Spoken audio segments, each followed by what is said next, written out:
Nie no dobra. Słuchajcie, ja nie będę kazał wam czekać 10, nie, 5 godzin. Rzeczywiście nie o to chodzi, ale myszę sobie, zapomniałem się. Ale oczywiście sobie panie i panowie pomówimy dzisiaj o tym, co tam się zadziało w Marvelu, bo oczywiście musi być taka opcja, jak najbardziej.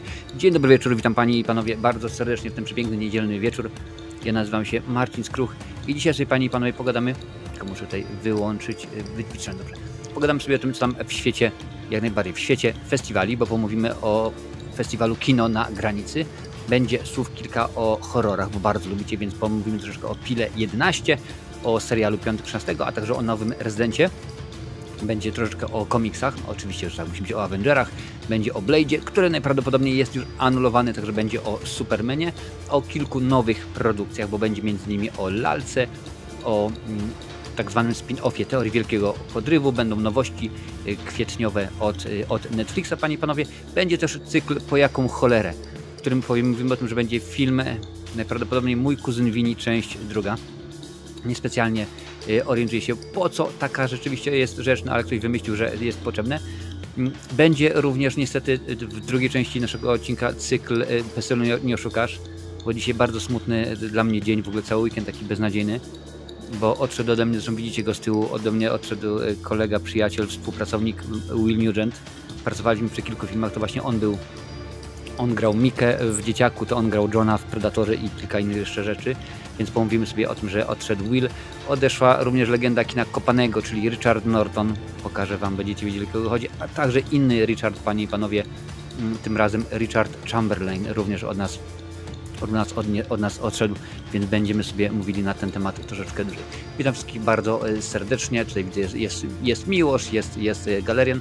Miłosz, naprawiłem odtwarzacz Blu-ray i kupiłem Deadpoola i Wolverina Blu-ray Steelbook i to 2017 Blu-ray i czaję się na rozdział drugi.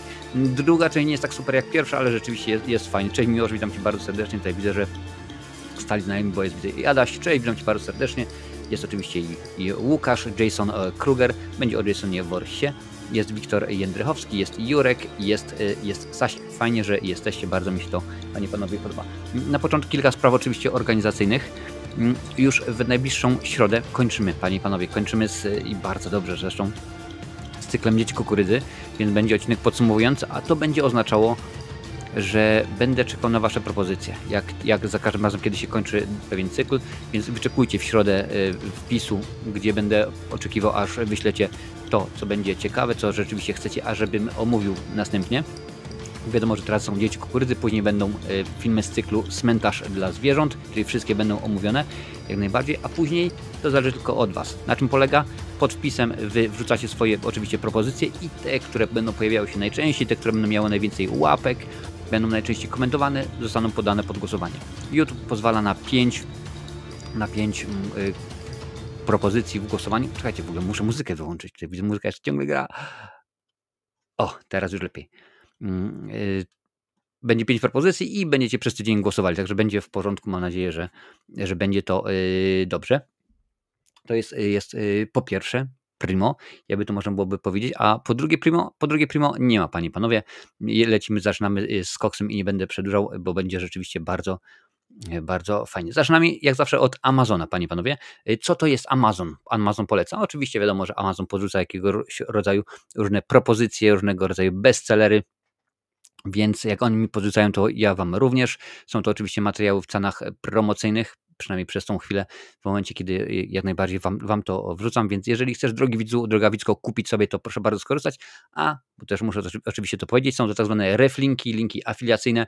Za każdym razem, kiedy ty dokonasz zakupu, Amazon mi z racji tego udzieli, tutaj widzę, że jest 8% zarobię, więc jak kupisz coś za 100 zł, to ja od tych 100 zł mam 8 zł płatne, więc rzeczywiście bardzo, bardzo fajnie. Zacznijmy od filmów i ważne jeszcze jest, wszystkie propozycje, które wam tutaj podrzucam, mają polską wersję językową, to znaczy albo polski lektor, albo dubbing, albo napisy, coś rzeczywiście w ten sposób jest zrobione. Zacznijmy od filmu, który chciałem wam jak najbardziej polecić, bo to jest dobra produkcja. Batman, panie i panowie, Batman z Robertem Pattisonem w roli głównej, akurat jest on na Blu-rayasie za 71,50, wystarczy, że zeskanujesz, gdzie to jest ten? tak, ten kod QR i to automatycznie cię przeniesie na stronę. 71,50, no dosyć w miarę dobra cena rzeczywiście, jak na Blu-raya mi się wydaje, więc całkiem sensownie, całkiem dobrze, tym bardziej, że na dwójkę będziemy musieli jeszcze chwilę poczekać, bo tam się rzeczywiście dzieje, kotłuje i co chwilę tutaj jest, tak, mamy już scenariusz, nie mamy scenariusza, będzie za chwilę, nie będzie, więc jak na razie czekamy i musimy się uzbroić w cierpliwość, tak więc przynajmniej dostaje nam pierwszy Batman, bo akurat rzeczywiście całkiem fajne kino, całkiem dobry film. Druga propozycja, jaką mam dla Was na dzisiaj, to jest pewnie, że tak, coś dla fanów kina fantasy, kina baśniowego, no, wiecie dokładnie jakiego. Władca Pierścieni jest to rozszerzona wersja trylogii, oczywiście, że tak. To jest, widzę, 4K UHD za 322,55, więc rzeczywiście dosyć gruba sprawa. W ogóle tutaj widzę, mam obok tego na zwykłą wersję na Blu-rayasie za 800 zł, a to akurat jest rzeczywiście jakaś promocja, jak zawsze, i jest za 322,55, więc całkiem sensownie, całkiem elegancko. Ciekawe, czy to jest napisane, ile to jest płyt, bo akurat próbowałem to wcześniej znaleźć i nie mogłem tego nigdzie wyszukać, ale to akurat rzeczywiście musi być, no jest wersja oczywiście kinowa, jest wersja rozszerzona. Wersja rozszerzona to jest prawie 4 godziny film, więc rzeczywiście całkiem długo. Czy jest informacja o tym? Chyba rzeczywiście nie ma, no ale trudno. W każdym razie jest to dobry film. I trzecią propozycją, jak mam dla Was, co zaskoczyło mnie w momencie, jak przygotowałem, jest to również Batman. Jest to akurat trylogia Nolana, to jest również wersja 4K UHD, więc można skorzystać. 227 zł i 6 groszy. No co tu dużo mówić, czy ja wiem, czy trzeba polecać? No wiadomo, że jest Christian Bale w roli Bruce'a Wayne'a, człowieka nietoperza. Wiadomo, że jest świetna sprawa. Kocham Batmana, pisze Miłosz. No proszę bardzo, no to więc jak najbardziej możesz sobie kazać.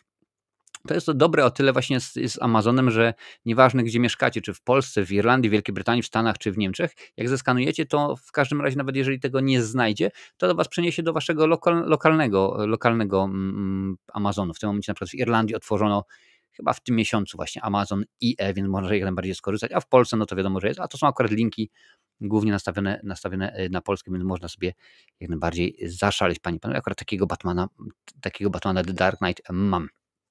Także rzeczywiście jest to dla mnie świetna sprawa. No dzisiaj pewnie domyślam się, bo tutaj słyszę, że dopiero co dzwonił dzwonek nomen omen do drzwi, więc pewnie pogoda się zrobiła ładna. Słuchajcie, cieplutko w Irlandii, cieplutko, 14 stopni. Wierzcie mi, 14 stopni w Irlandii to jest po prostu cymes, to jest rewelacja. Tego akurat nie można rzeczywiście przegapić, no ale taka to jest sytuacja. Słuchajcie, kino na granicy. Czemu o tym festiwalu chciałem powiedzieć 2 słowa? Ważna sprawa. Jest to festiwal, który ja się łatwo domyśleć. No jest kino na granicy, kino na granicy, tak? To jest oczywiście wspólne przedsięwzięcie międzynarodowe, ale z polskiej strony organizuje je Łukasz Maciejewski. Serdecznie pozdrawiamy, bo to dobry krytyk filmowy, a tym bardziej, że jest Tarnowa. Wiadomo, Tarnów, miasto rewelacyjne. Zresztą to jest tak mało, to powinno być duże. A jak tam duże, to się... A dobra, nieważne. W każdym razie, o co chodzi? Tutaj jest wybór dosyć fajnych filmów. Jak najbardziej festiwal dopiero za czas jakiś, bo to jest 30 kwietnia, więc jest jeszcze dokładnie co do dnia 1 miesiąc. Ale Panie i Panowie, tutaj jest taka ważna zakładka. Intersection i możecie kojarzyć pewnie. Reżyseria Intersection Adam Nowak. Taki gentleman, który jakiś czas temu był u nas na kanale i zapewne się jeszcze pojawi. Nie tylko on, ale pewnie też ktoś z obsady. Jak będę miał możliwość obejrzenia tego filmu, to Wam dam znać co i jak. W każdym razie Amadeusz tracił kochaną córkę, osobista tragedia zbiega się z utratą pracy, a jego miejsce zostaje zatrudniony android. Więc zdesperowany mężczyzna bierze udział w tajnym projekcie milionera Dominusa. Co jest ważne, jest to film sci-fi. Wiem, że w Polsce się nie robi filmów sci-fi, w Polsce się nie robi horrorów, a tu nagle przychodzi Kowalski, ciach, i robi się horrory. I tu nagle przychodzi Nowak, ciach, i robi się sci-fi. Więc mam nadzieję rzeczywiście, że będzie fajna. Jeżeli macie możliwość tylko i wyłącznie wybrać się na ten festiwal, to polecam, bo rzeczywiście jest to mnóstwo ciekawych, domyślam się, że ciekawych, inaczej, wierzę, znam Łukasza Maciejewskiego osobiście, więc domyślam się, że te projekty są bardzo, bardzo ciekawe. Czy jest tutaj coś, co możecie pewnie gdzieś tam już kojarzyć z jakiegoś innego filmu pod wulkanem? To już kojarzymy przynajmniej samą nazwę Minigun, Kulej, dwie strony medalu, również tutaj jest ta produkcja. Dziewczyna z igłą pewnie też kojarzycie, bo to jest dosyć popularne ostatnimi czasy. I cisza nocna, panie i panowie. Kolejny film, no rzeczonego oczywiście Bartosza M. Kowalskiego, więc jak najbardziej warto. I jeżeli mnie wzrok nie myli, to tutaj jest tak, Maciej Damiński i Zdzisław Wardejn, Włodzimierz Press. Kto z nas nie pamięta Grigorija Saakaszwili, czyli faceta z 4 pancernych, no rzeczywiście ważne. Więc jeżeli macie możliwość, to jak najbardziej śmiemy. Panie Marcinie, walcz o 80%. Dobra, ale daj znać o co chodzi, bo nie bardzo, Sasik, wiem o co chodzi z 80%. Aha, wiem, domyślam się, chodzi o pieniądze od Amazona. No to byłoby rzeczywiście byłoby super, ale słuchaj, i tak jest dobrze, bo to wiesz, to jest akurat tutaj troszeczkę z Amazona, to jest z YouTube'a, no i za jakieś 20 000 lat człowiek się czegokolwiek tam rzeczywiście będzie w stanie dorobić. Pewnie, że tak, jak najbardziej, bo nie ma innej możliwości, bo to rzeczywiście trzeba walczyć o swoje. Ale panowie, przypomnę, że dzisiaj gadamy sobie o filmach i jeżeli jesteś nowy na tym kanale, to pamiętaj o trylogii prawdziwego kinomaniaka. Po pierwsze łapa w górę, po drugie sub, po trzecie dzwonek, zobaczą wszystko. Więc jeżeli lubisz takie odcinki, spotykać się, gadać na żywo, pomówić sobie o tym, co tam słuchać w świecie filmów, dawaj jak najbardziej suba, będzie mi niezmiernie miło. A teraz, panie i panowie, nie przedłużamy i zaczynamy i lecimy dalej. Tak, kilka słów o horrorach, bo to jest ważne. Zaczniemy może od Piły 11, bo jakiś czas temu poszła informacja, że film został skasowany. No i jest to prawda. Właściwie nieprawda. A to naprawdę tylko troszeczkę prawda. Czy jak to mawiał Borewicz, są 3 rzeczy. Prawda, nieprawda i gówno prawda. Tutaj jest to prawda taka troszeczkę. Piła 11 nie została skasowana. Data premiery Piły 11 została skasowana. Podaje nam The Hollywood Reporter. Oczywiście jest to artykuł Hollywood Reporter. Przetłumaczyli go jacyś praktykanci z Filmwebu używając Google Translator. Częściowo potwierdziły się niedawne doniesienia na temat filmu Piła 11. Lionsgate właśnie oficjalnie film usunął z kalendarza premier. Nie wszystko jednak stracone. Billy the Puppet obiecuje, że seria Piła nigdy się nie skończy. Piła 11 miała trafić do kin pod koniec września. Tak się jednak nie stanie. Studio Lionsgate, kasując tę datę, potwierdziło, że wokół filmu źle się dzieje. Źle się dzieje w państwie duńskim. Przypomnijmy, że nieco ponad tydzień temu Bloody Disgusting informowało, że projekt trafił do kosza. Powodem nie były problemy z fabułą czy filmowcami, chodziło raczej o konflikt między producentami. Czyli co, nie mogą się dogadać, kto ma ile pieniędzy dostać, czy bardziej nie mogą się dogadać, kto ma być za co odpowiedzialny. Albo w którym kierunku ma podążyć cała fabuła.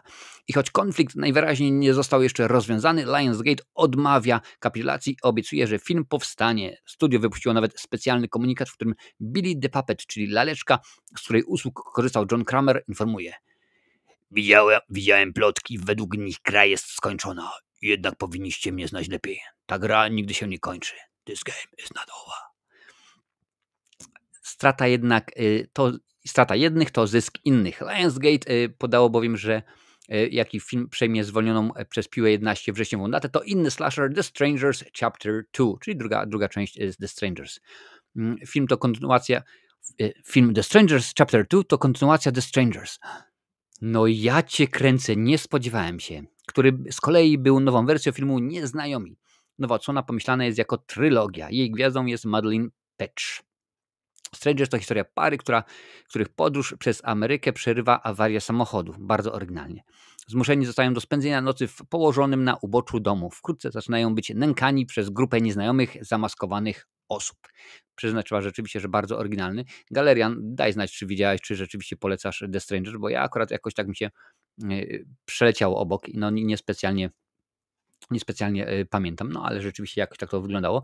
No dobrze, no niech tak będzie, bo ostatnia Piła, czyli 10, pokazała, że można coś rzeczywiście z tego odgrzewanego kotleta jeszcze wyciągnąć, tam naprawdę wrzucić nową panierkę, dać troszeczkę jajeczka i będzie jakoś sensownie. No akurat tym razem zobaczymy, jak to będzie. Domyślam się, że jak nie wiemy, o co chodzi, to chodzi o to, ażeby włoska firma Vittorio Mamona, Lorenzo Casucci i Johnny Schmal Vittorio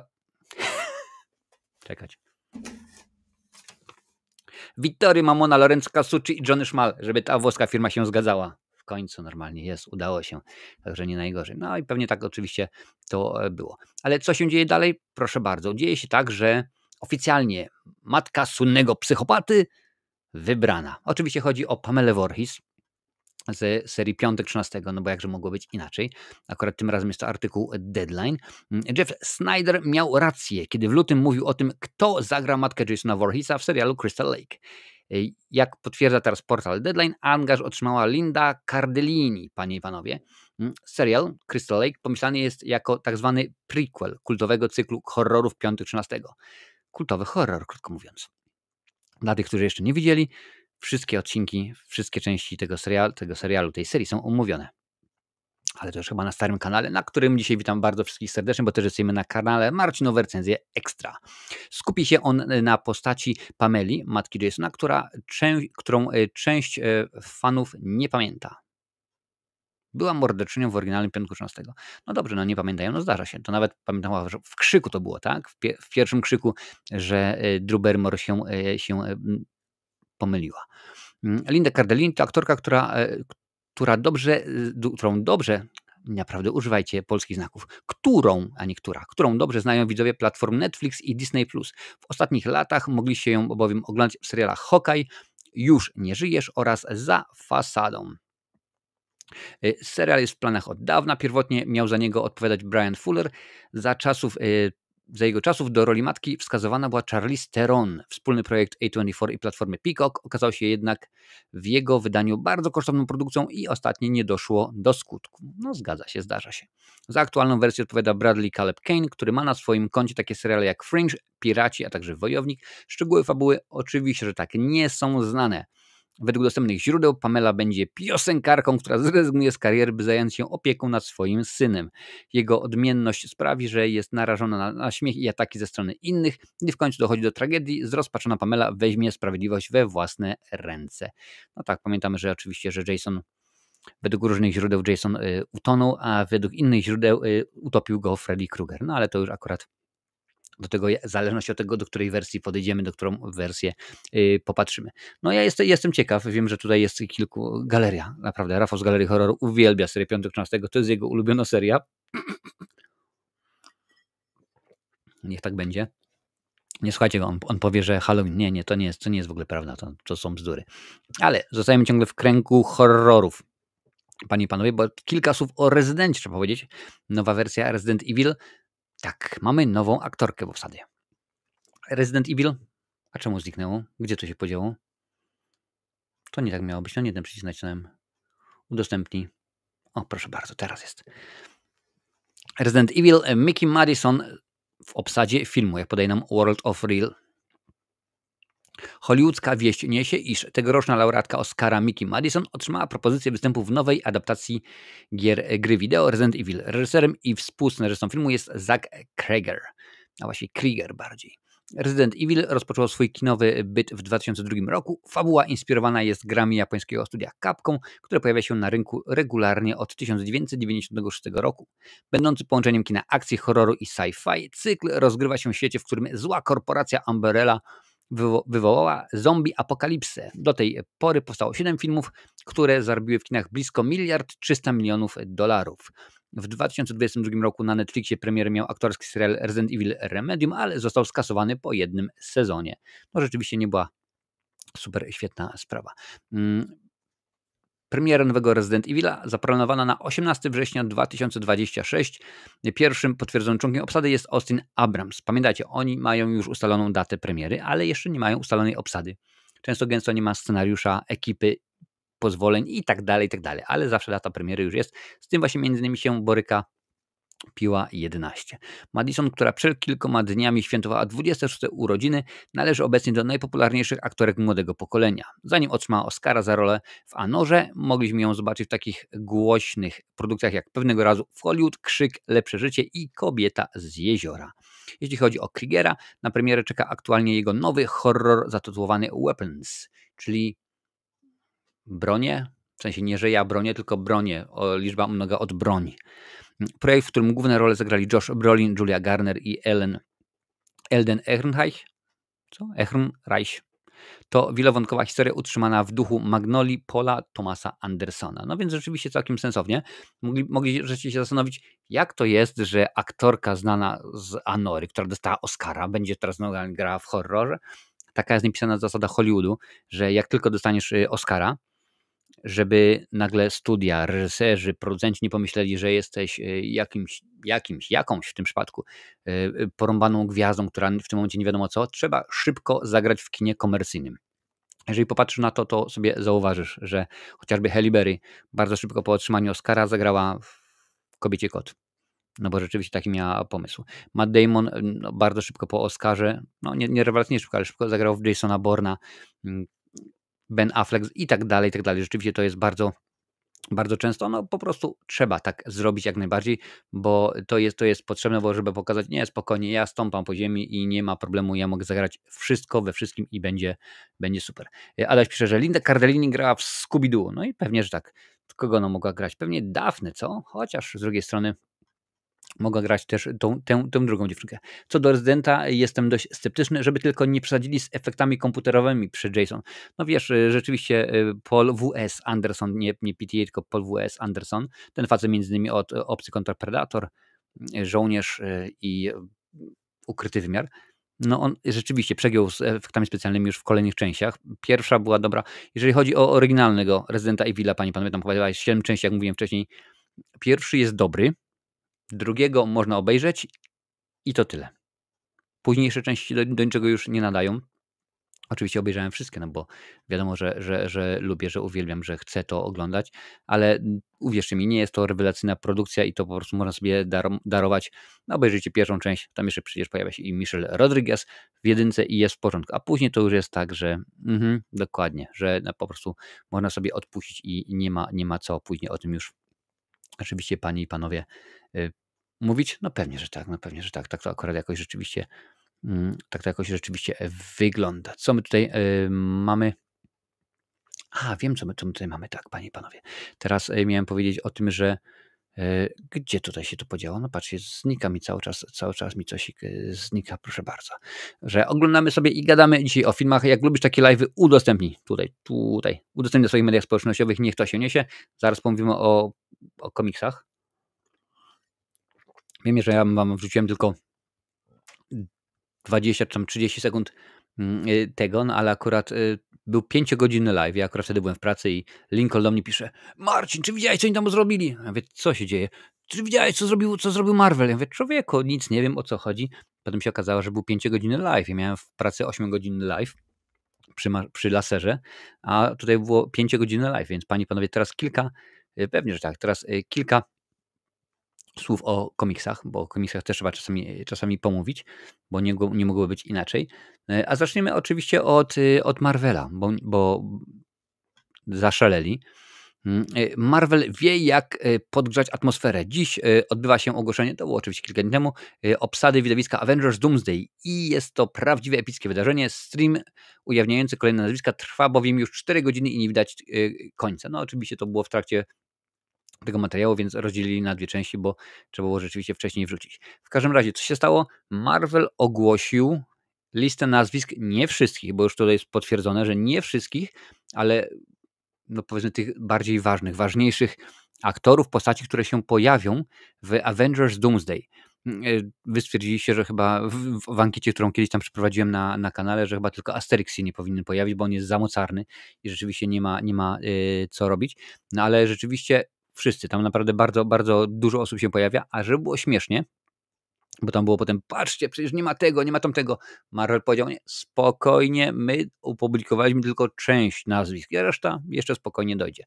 Więc pomówimy, zobaczymy, co tutaj się podziało. Po pierwsze, wróci jako Chris Hemsworth, ale ważne, oni opublikowali nazwiska tychże aktorek oraz aktorów, nie podali, czy oni wrócą w tych samych rolach. To jest bardzo ważne, ponieważ jak dobrze wiemy, teraz jest multiversum, więc może się pozmieniać. Na przykład wiadomo w tym momencie, że Chris Evans, czyli znany z roli Kapitana Ameryki, czy chociażby Johnny'ego Storma, pojawi się w Fantastycznej Czwórce, ale w jakiej roli? Tego nie wiadomo, więc zobaczymy, jak to będzie. W każdym razie potwierdzili, że wystąpi Chris Hemsworth, dotąd grał Thora, tak rzeczywiście jest fajnie podpisane. Vanessa Kirby, w tym roku zobaczymy ją jako niewidzialną kobietę. Anthony Mackie, nowy Kapitan Ameryka. Sebastian Stan, czyli zimowy żołnierz, znany również jako Bucky Barnes. Letitia Wright, nowa Czarna Pantera.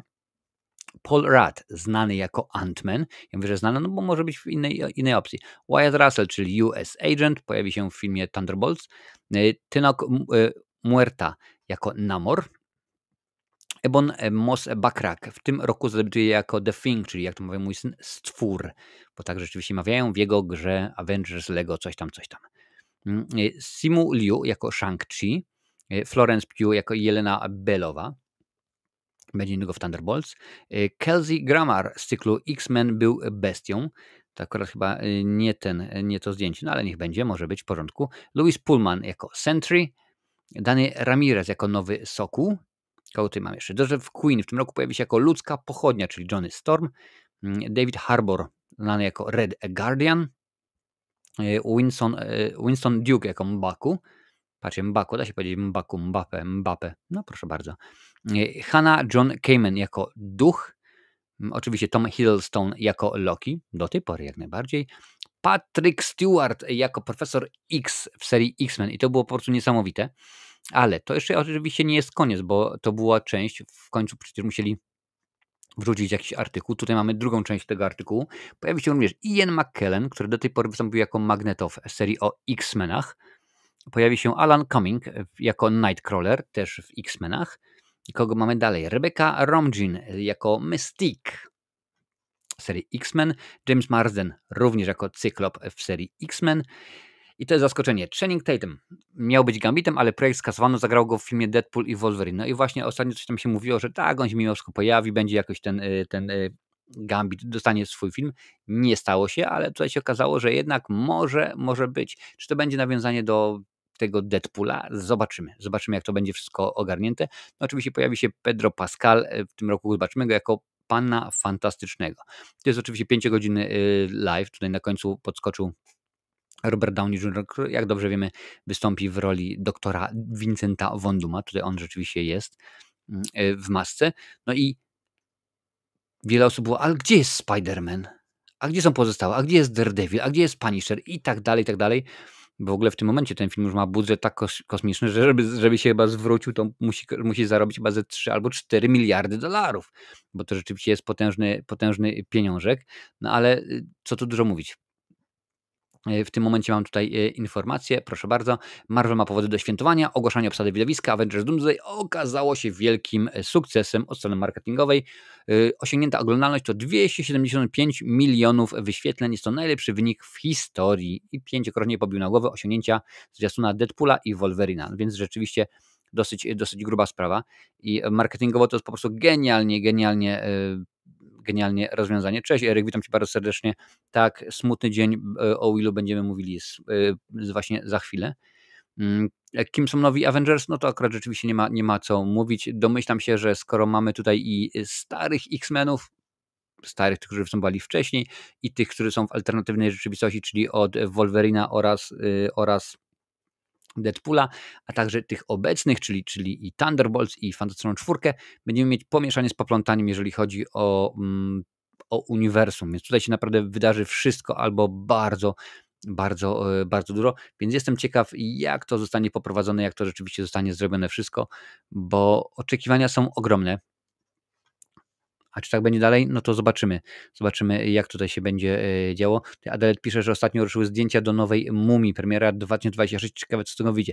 Tak, to jest w ogóle całkowite nowe podejście. To nie jest akurat nic związanego, to nie jest nagle nowa wersja, że tam powiedzmy kolejna część filmu z Brendanem Fraserem czy z Tomem Cruise'em. Nie, to całkowicie nowa adaptacja, nowy pomysł, więc akurat tutaj z tym nie ma sprawy, ale Marvel idzie dobrze, rzeczywiście pokazuje, że w tym kierunku chcemy iść, w tym kierunku chcemy podążać. To im jak na razie marketingowo dobrze wychodzi i tylko i wyłącznie marketingowo, bo chciałem powiedzieć, Marvel ostatnimi czasy ma rzeczywiście bardzo dobry okres. Daje sobie radę, rządzi, kopie wszelkiego rodzaju, jak rzeczony Richard Norton, tyłki. No ale tak, jeżeli patrzymy na to, co się dzieje ostatnimi czasy, jakie dostajemy produkcje. No ja wiem, że w tym momencie mamy Daredevila, który się już pierwszy sezon się skończył. W ogóle dowiedziałem się, że Wojtek, dziękuję bardzo za suba. Dowiedziałem się, że Vincent D'Onofrio pojawi się w Dublinie na Comic-Conie. Więc możliwe inaczej, na Comic-Conie na pewno będę, a czy będę miał zdjęcie, czy powiedzmy jakiś autograf, albo możliwość porozmawiania z Vincentem D'Onofrio, to już jest całkowicie inna sprawa. Zobaczymy. Ale jedna jaskółka wiosny nie czyni, bo teraz chcę powiedzieć dalej właśnie o kolejnym projekcie, który miał powstać, a niestety wszystko wskazuje na to, że został skasowany. Mowa oczywiście o nowym Blade'zie. Ktoś wrzucił fajny link, właśnie gifa takiego naXa, na Twittera, na Twixtera powiedzmy, gdzie tam Blade, to jest scena oczywiście z Deadpool i Wolverine, gdzie tam wyjmuje bazukę, żeby strzelić tą bramę, rozwalić, i on tam mówi coś w stylu: jestem jedyny, one and only Blade i tak dalej. No i na to wygląda, że to by było przekleństwo, ponieważ Blade ma ogromne problemy. To jest akurat artykuł z portalu The Playlist. Blade skasowany, niepokojące doniesienia na temat ekranizacji komiksu Marvela. W październiku ubiegłego roku Marvel usunął Blade'a z kalendarza premier kinowych. Teraz w sieci pojawiły się pogłoski, jakoby studio po latach prób w końcu się poddało i zrezygnowało z realizacji filmu. Przypomnijmy, że w lipcu 2019 podczas Comic-Conu w San Diego Marvel ogłosił, że ruszyły prace nad nowym Blade'em. 6 lat temu. Prawie co do dnia. Z Maharshą Ali w tytułowej roli. To jest kolejna informacja. Mówiłem dopiero, że Oscar i trzeba zagrać w filmie komercyjnym. Proszę bardzo, tak samo miało być z Maharshą Ali. Pierwotnie zdjęcie miało rozpocząć się we wrześniu 2021. Od tamtej pory nad scenariuszem filmu pracowali Stacey Osei-Kuffour, Bo DeMaio, Michael Scherberry, Nick Pizzolatto, Michael Green i Eric Pearson. Zaś stanowiska reżysera piastowali Bassam Tariq, Ian Denach i Kary Fukunaga. Przypominam, tym wszystkim osobom, które dopiero teraz co przeczytałem, trzeba było wypłacić mniejsze albo większe pieniądze. Oni mieli podpisane kontrakty i nie doszło do skutków praca, ale to nie zawsze jest ich winy, tak? I mimo wszystko, że może czasami się nie dogadali, ale trzeba było wypłacić przynajmniej część ich pensji, panie i panowie. Z projektem oprócz Aliego byli również związani tacy aktorzy jak Mia Goth, Aaron Pierre i Delroy Lindo. Kumulacja talentów nie pomogła, projekt do dzisiaj nie dostał zielonego światła na realizację. Na przestrzeni ostatnich 6 lat Ali tylko raz wystąpił jako Blade w uniwersum Marvela. W widowisku Eternals mogliśmy przez chwilę usłyszeć jego głos w scenie po napisach. No i to było wszystko. Według najnowszych medialnych doniesień Marvel cały czas pragnie współpracować z Alim. Grany przez niego łowca wampirów mógłby się pojawić w przygotowanych przez studio widowiskach Midnight Suns bądź Avengers Secret Wars. W międzyczasie pojawi się być może artysta, któremu uda się doprowadzić do realizacji solowego filmu o przygodach Blade'a. I to jest rzeczywiście zaskakujące, ponieważ panie i panowie, Mahershala Ali to jest światowa ekstraklasa, tak? I domyślam się, nie wiem, ale domyślam się, że on miał kontrakt na zasadzie pay or play. Na czym to polega? Podpisują kontrakt i czy on wystąpi w filmie, czy pojawi się w filmie przez 2 godziny, czy 10 minut, czy ten film w ogóle nie dojdzie do skutku, on ma za to płacone. Tak między innymi takie kontrakty mieli w swoich latach świetności Arnold Schwarzenegger czy Sylvester Stallone, i rzeczywiście Arnold przecież za trzeciego Terminatora dostał chyba 30 milionów. I to jest tak, że w każdym kontrakcie musi tak być, prawda? Mimo że nawet to jest Marvel, tak ogromna firma, mamy czas, że my musimy ten film nakręcić w ciągu tam, nie wiem, 5-6 lat, załóżmy, prawda? No bo to nie jest nagle tak, że Mahershala Ali powie: dobra, no to ja przez najbliższe 5 lat nie będę robił nic, blokuję ten czas tylko i wyłącznie dla was, drogi Marvelu, bo wy jesteście super świetni ekstra, a ja przez 5 lat będę patrzył w sufit. I przez 5 lat Mahershala Ali patrzy w sufit. No nie, oczywiście tak nie jest, więc to jest w ten sposób zorganizowane. No i albo jemu po prostu nie udaje się, albo rzeczywiście Marvelowi. No Mahershala Ali facet zawodowy, 2 Oscary. Rzeczywiście facet, który ma pojęcie jak najbardziej, na czym polega aktorstwo, a tutaj widzicie, nie wygląda to za dobrze. Boję się, że okaże się, że Blade, to jest tylko i wyłącznie, znaczy inaczej, Blade to jest tylko i wyłącznie Wesley Snipes, tak samo jak Hellboy to jest tylko i wyłącznie Ron Perlman, ale zobaczymy, jak to będzie wyglądało tym razem.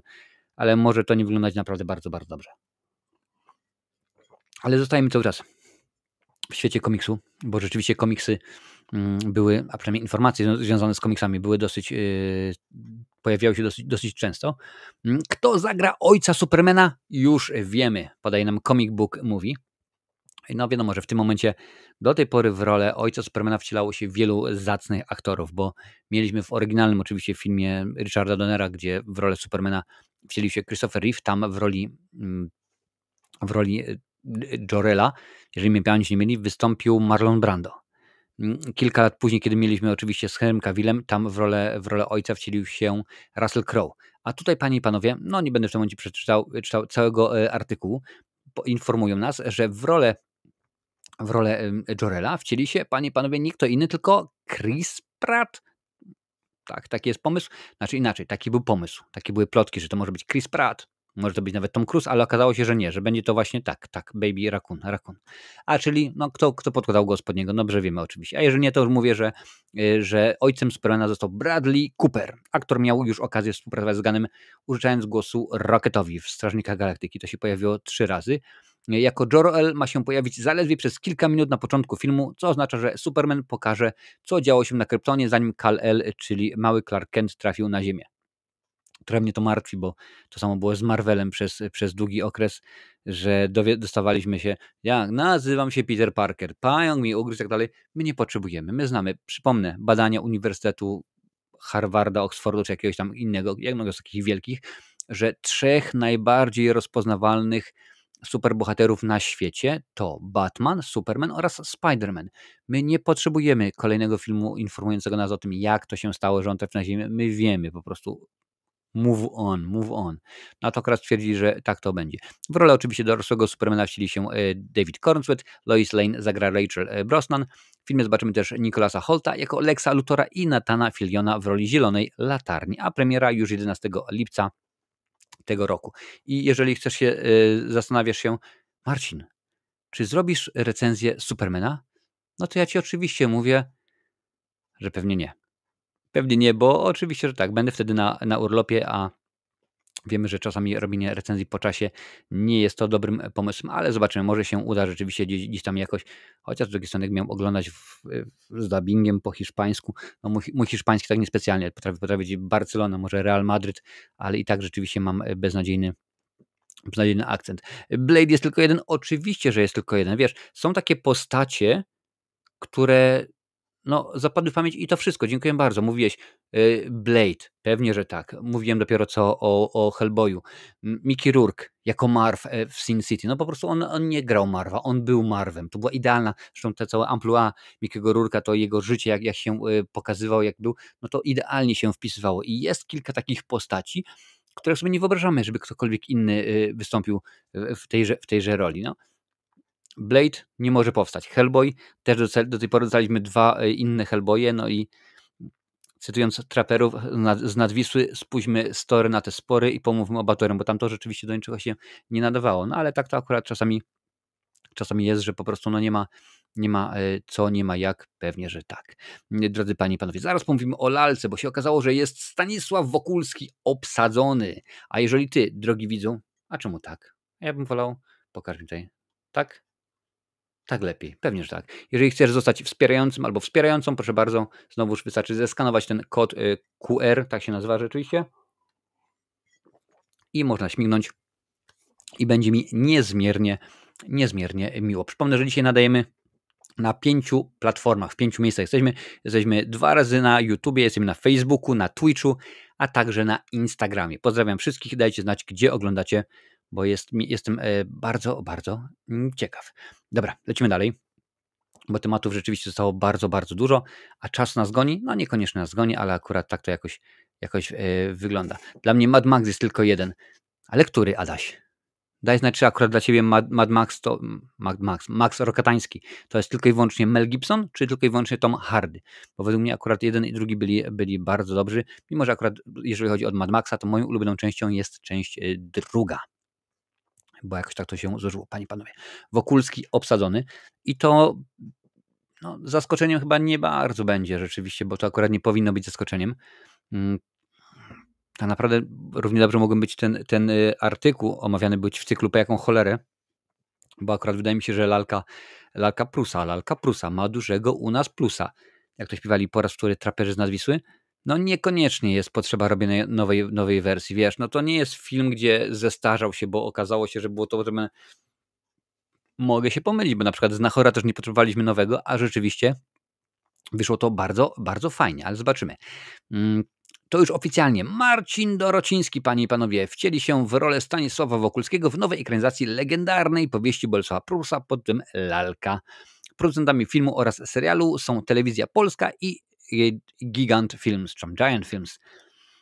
Tego artykułu jeszcze nie czytałem, ale cześć Wojtek, witam cię bardzo serdecznie na Instagramie, ale domyślam się, panie i panowie, że skoro Telewizja Polska to produkuje, to powstanie film oraz serial, bo inaczej by oczywiście nie mogło być.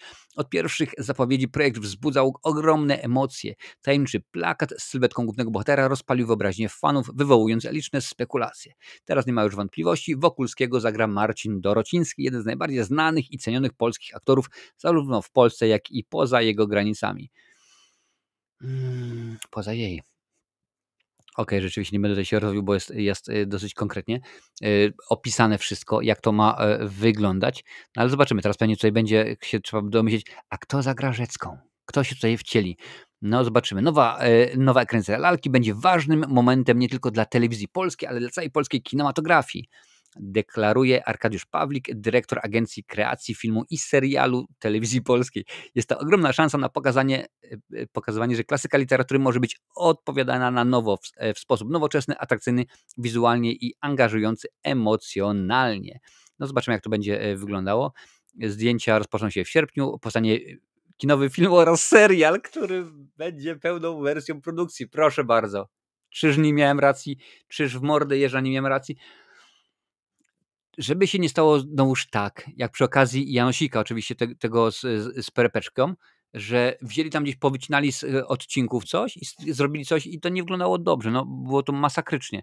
Tym razem może to będzie lepiej, może się nauczyli na błędach, chociaż z drugiej strony różnie można do tego podejść. No, Wiedźmin wiadomo, był jakiś z Żebrowskim, film był masakryczny, ale serial już był ciekawszy. Nie powiem, że był dobry, ale był ciekawszy. Za kamerą stanie Maciej Kawalski, nie Kawulski, a Kawalski, który napisał scenariusz wspólnie z Łukaszem Światowcem. Autorem zdjęć jest Piotr Sobociński junior, Boże Ciało, Wesele w Wołyń, więc rzeczywiście Piotr Sobociński junior to jest ekstraklasa światowa, można byłoby powiedzieć. Uważane za arcydzieło, no to Lalkę chyba rzeczywiście nie ma co mówić, nie ma co pokazywać, bo to chyba każdy kojarzy. Zaraz zobaczę co tutaj piszecie. Tutaj tak patrzyłem, to mówię, kurczę, to wygląda jak rynek w Tarnowie, ale to chyba rzeczywiście nie jest rynek w Tarnowie, chociaż mamy kilka takich fajnych miejsc. Bogubił, pewnie, że tak. Najlepiej się zarabia na lekturach, nieważne ile wersji pieniądze się zgadzają, szkoły będą chodzić. Wiesz co, no może niekoniecznie, powiem ci Jurku, bo akurat, no wiem, ja się wychowałem, to jest jeszcze kilka osób na czacie mniej więcej w moim wieku, bo ty widzę, że jest i Eryk, jest i Sasik, gdzie no my rzeczywiście ze szkołami chodziliśmy, ale teraz pamiętaj, tego jest mnóstwo wszelkiego rodzaju. No skoro TVP, no więc pewnie oni będą chcieli wrzucić serial, więc też to będzie wrzucane potem, oni mają co mają, VOD.pl chyba, tak? Tak się nazywa Telewizji Polskiej, czy jakoś inaczej, więc to będzie wrzucane tam, więc też jest taka szansa.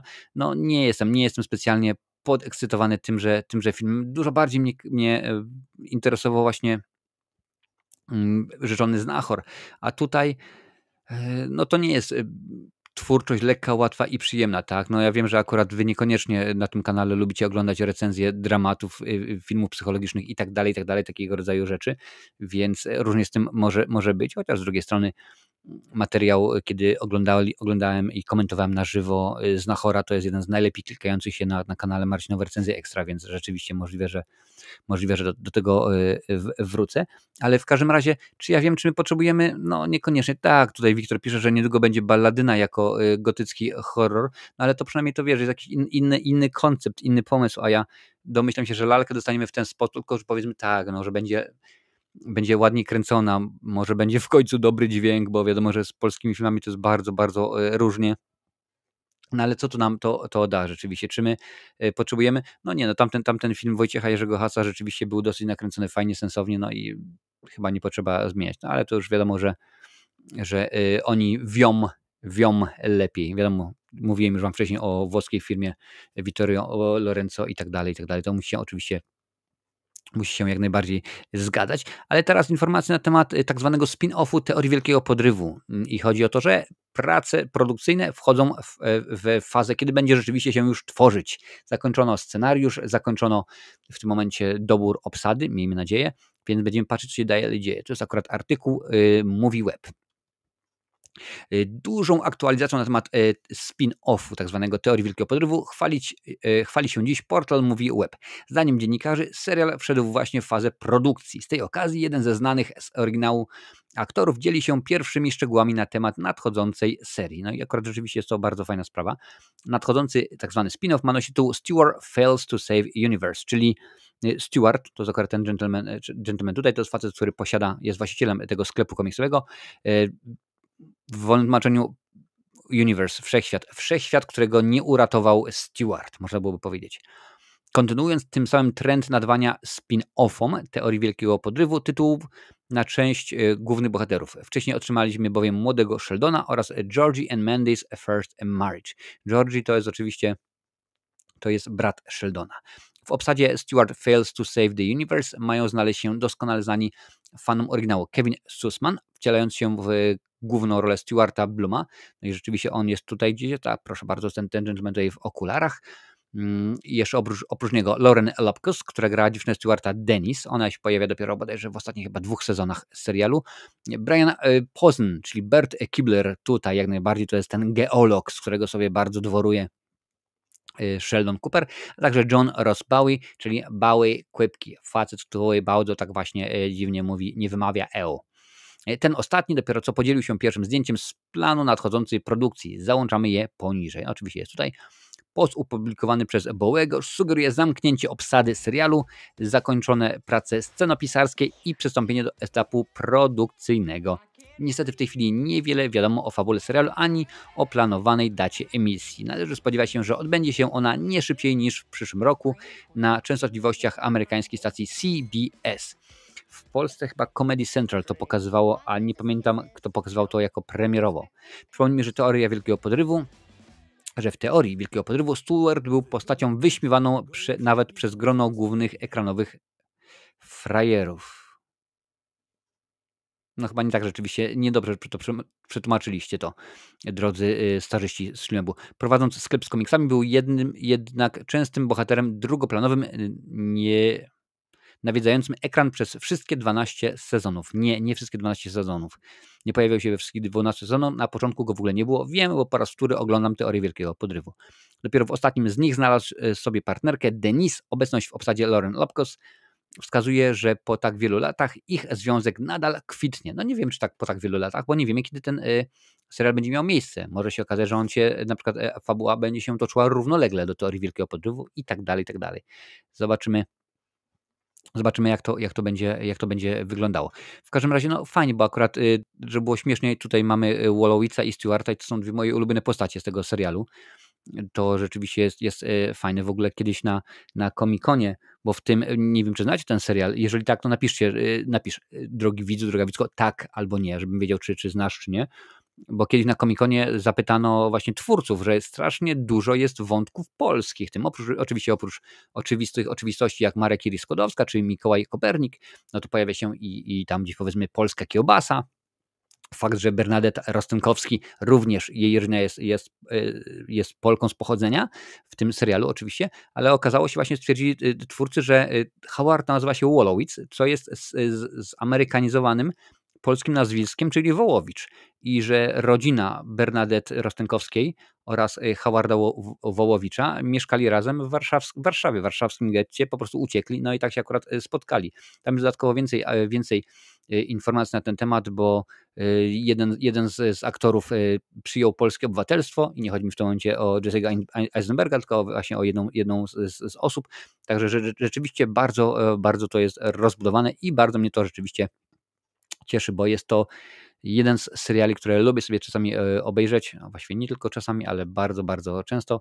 Zresztą w sumie on tak naprawdę na okrągło jest wyświetlany w Comedy Central, czy tam w innych stacjach, a poza tym jest na Netflixie albo na Disneyu. Nie pamiętam w tym momencie, na której platformie jest, a ja mam akurat to na DVD, także mogę sobie spokojnie oglądać i nic mi się nie dzieje, nic nie stoi na przeszkodzie, żeby rzeczywiście co chwilę sobie to włączyć. Już tutaj panie i panowie, patrzę co piszecie, tylko sobie łyknę herbatkę.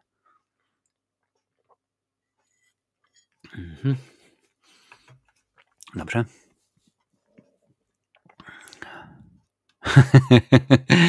Odnośnie tego, że no mówiłem, że mam swój wiek ja, tutaj Eryk między innymi, czy tam Sasik. Kto stary, tego Lis Leon przyjacielem jest. Zgadza się, Lis Leon.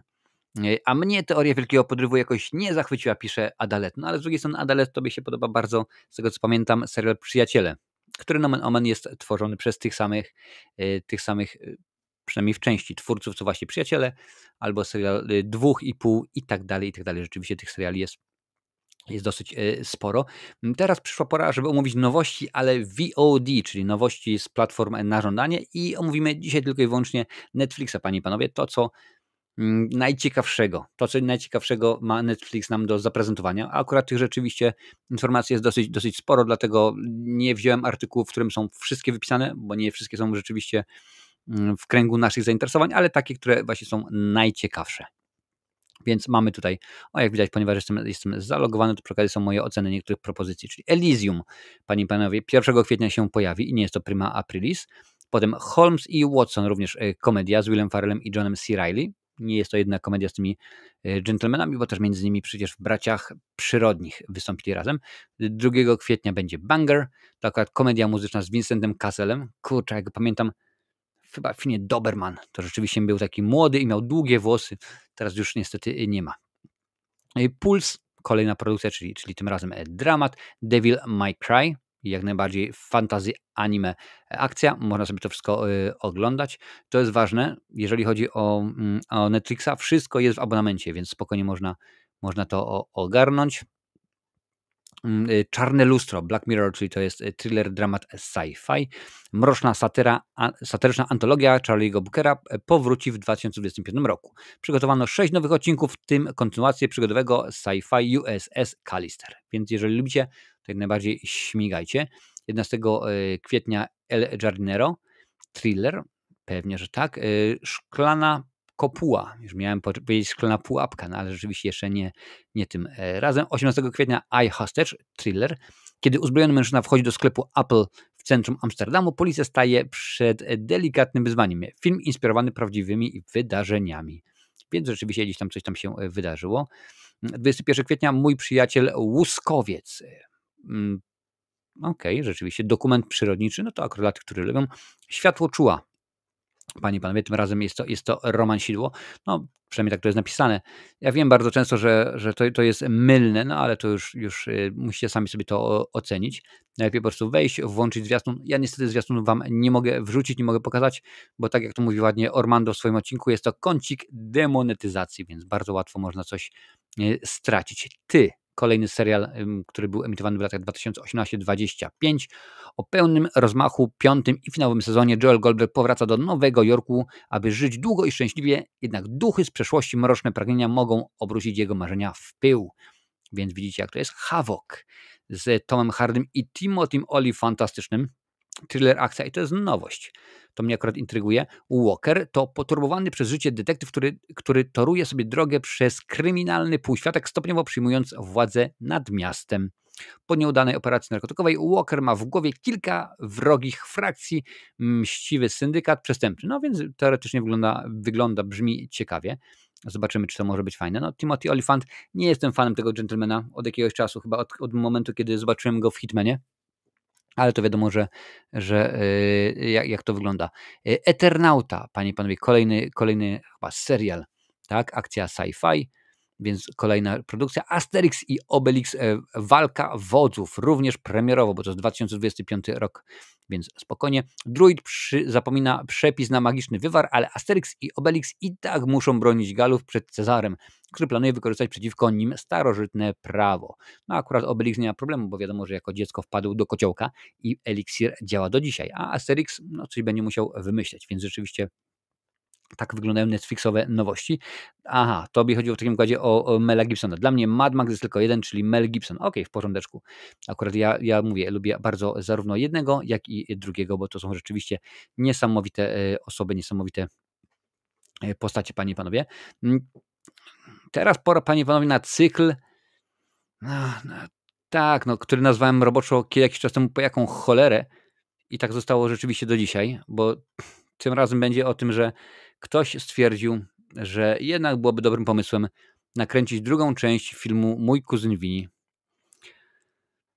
Oczywiście w rolę mojego kuzyna Viniego, czyli kuzyna Viniego wcielił się Joe Pesci, niesamowity, rewelacyjny aktor w tejże roli. To jest oczywiście Marisa Tomei w roli jego narzeczonej, ale przejdziemy do meritum. Mój kuzyn Vini otrzyma kontynuację, inaczej. Mój kuzyn Vini otrzyma kontynuację? Takie rzeczywiście. Aktor rozmawiał o powrocie na salę sądową, podaje nam Joe Blow. Portal Joblo przychodzi z informacją o możliwej kontynuacji klasyka kina sądowego. To nie jest kino sądowe, to jest komedia do cholery jasnej. Na poparcie tej tezy przytacza fragment świeżego wywiadu Ralpha Macchio. Ralph Macchio, panie i panowie, to jest ten facet, który wciela się w Karate Kida, a przy okazji w tym filmie również występuje. Na poparcie tej tezy przytacza fragment świeżego wywiadu Ralpha Macchio, wcielającego się w filmie w rolę Billego Gambiniego. Z amerykańskimi dziennikarzami aktor rozmawiał o powrocie do swojej roli sprzed lat. Gdyby wszystko zależało od Ralpha Macchio, widzowie na całym świecie mogliby cieszyć się kinowymi seansami kontynuacji kultowego dramatu sądowego. Tak przynajmniej sugeruje jego rozmowa z magazynem People, w której aktor odniósł się do przeszłych rozmów na temat powrotu do roli Billa Gambiniego. Tak, miałem rozmowy z różnymi scenarzystami na ten temat. To film, który ma wielu oddanych fanów. Kluczowe jest znalezienie mądrego i odpowiedniego podejścia do tematu, powiedział dziennikarzom Macchio.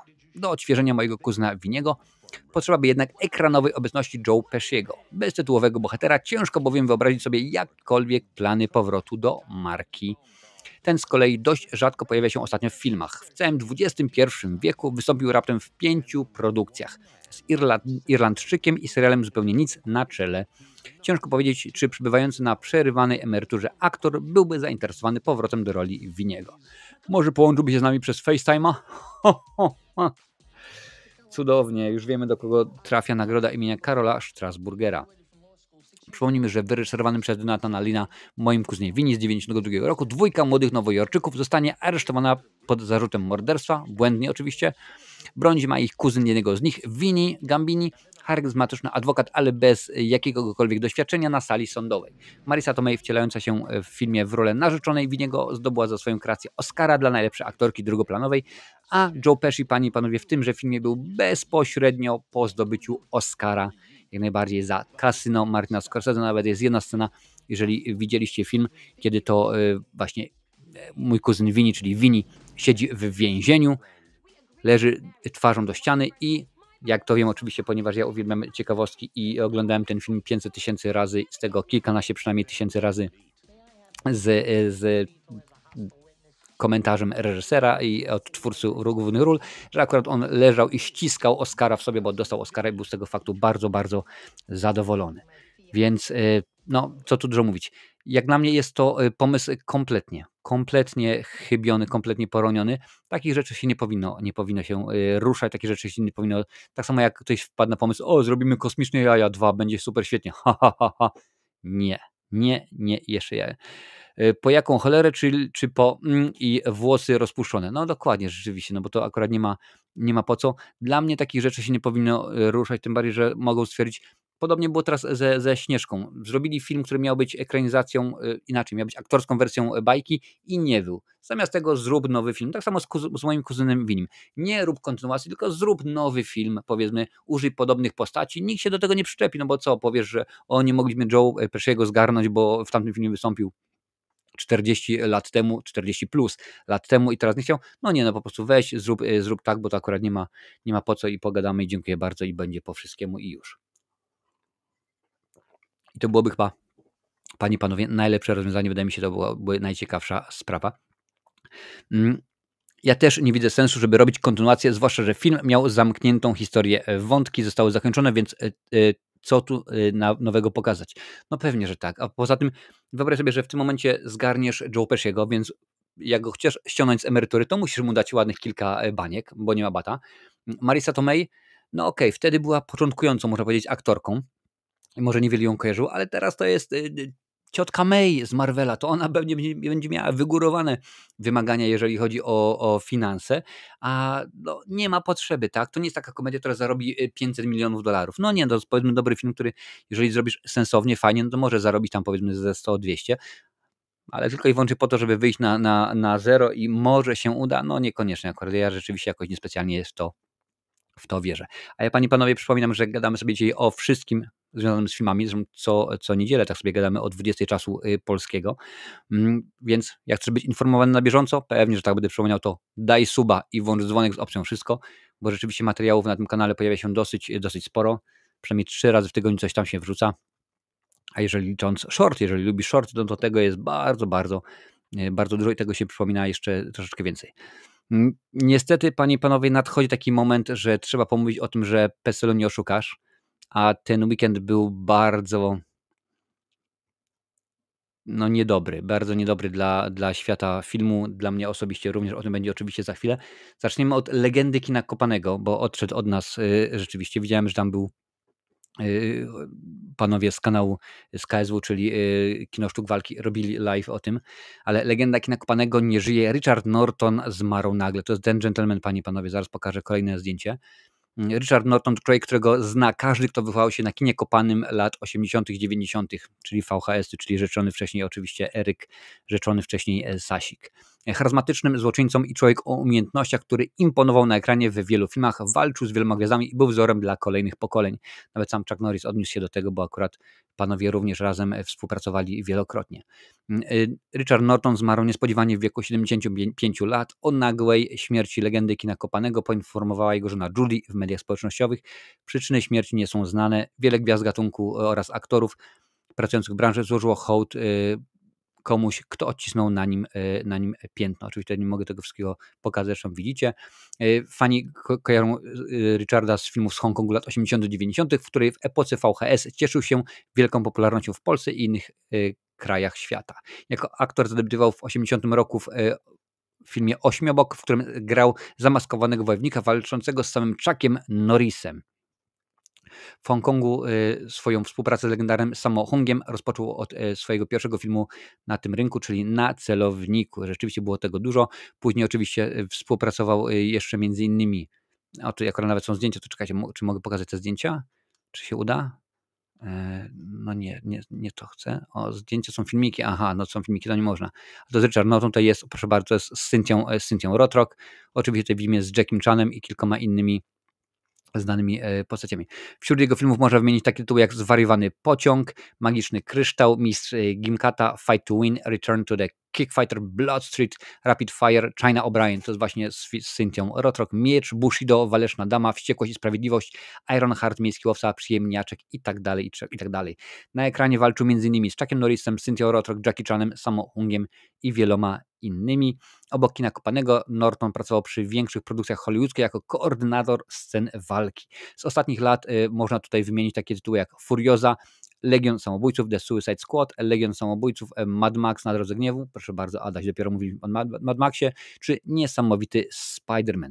Był też nauczycielem walk pracującym w Hollywood, przygotował do scen walki takie gwiazdy jak Scarlett Johansson, Margot Robbie i Bena Afflecka między innymi i wielu rzeczywiście innych. Proszę bardzo, tu jest jego takie ostatnie zdjęcie, chyba bardziej popularne, no można powiedzieć. To rzeczywiście wiemy, kim był tenże gentleman.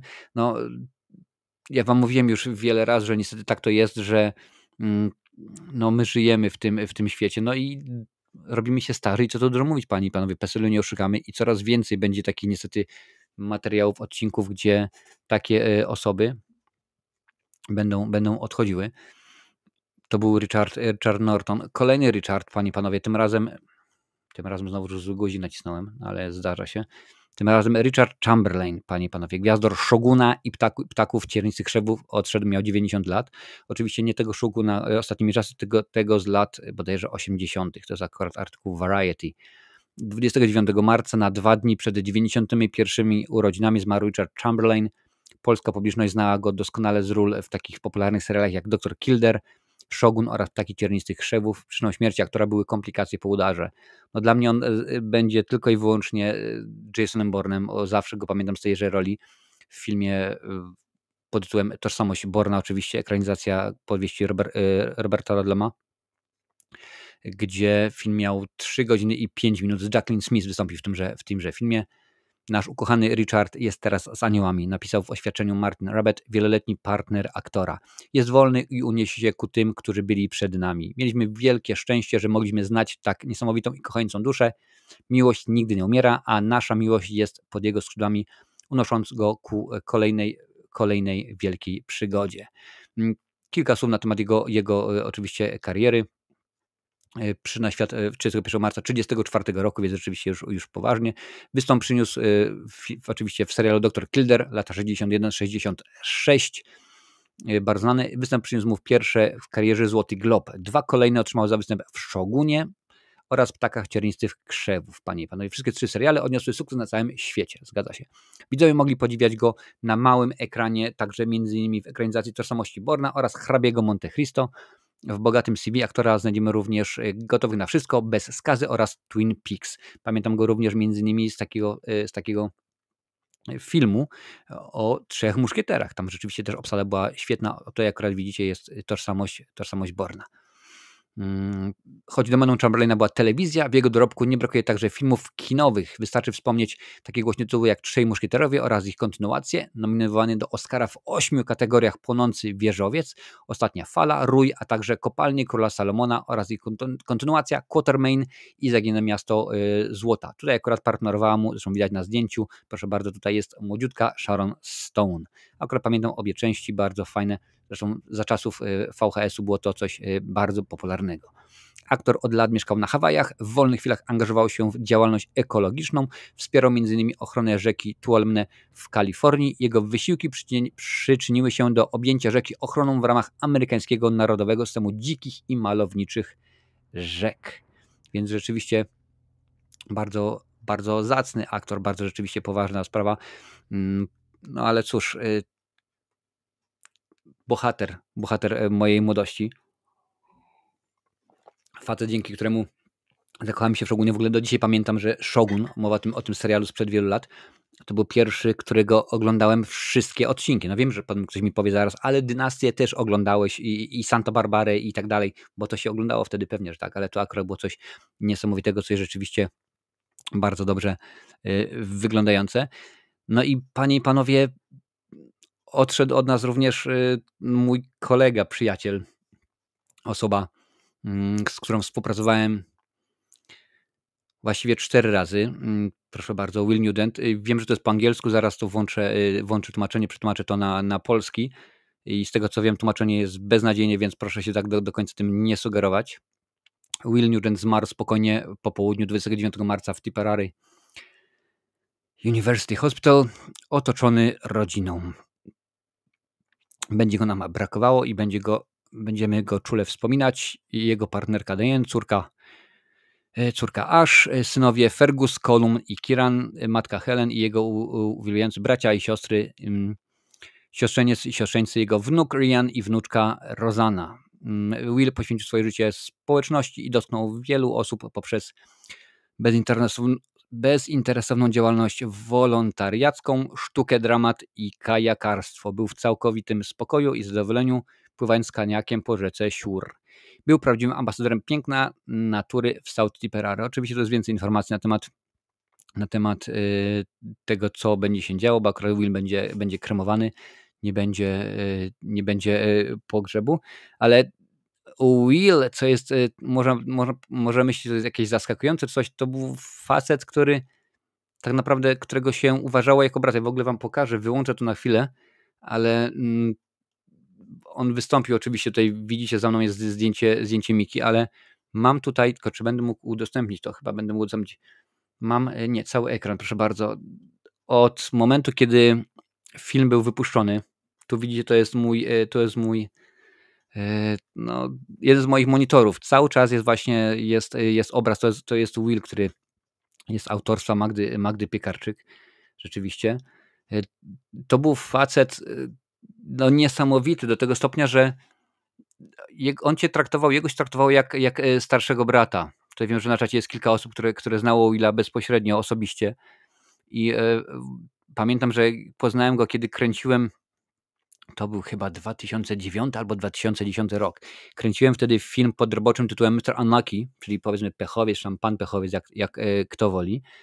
No i akurat kręciliśmy jeden teledysku do tego filmu, bo jedna właśnie z części było, że był facet, który prowadził swoją listę przebojów, no i tam puszczał teledyski. No i właśnie my kręciliśmy te teledyski No i razem z Timim mówi, ty musisz kogoś poznać, rzeczywiście facet niesamowity, zobaczysz, też lubi filmy, filmowiec.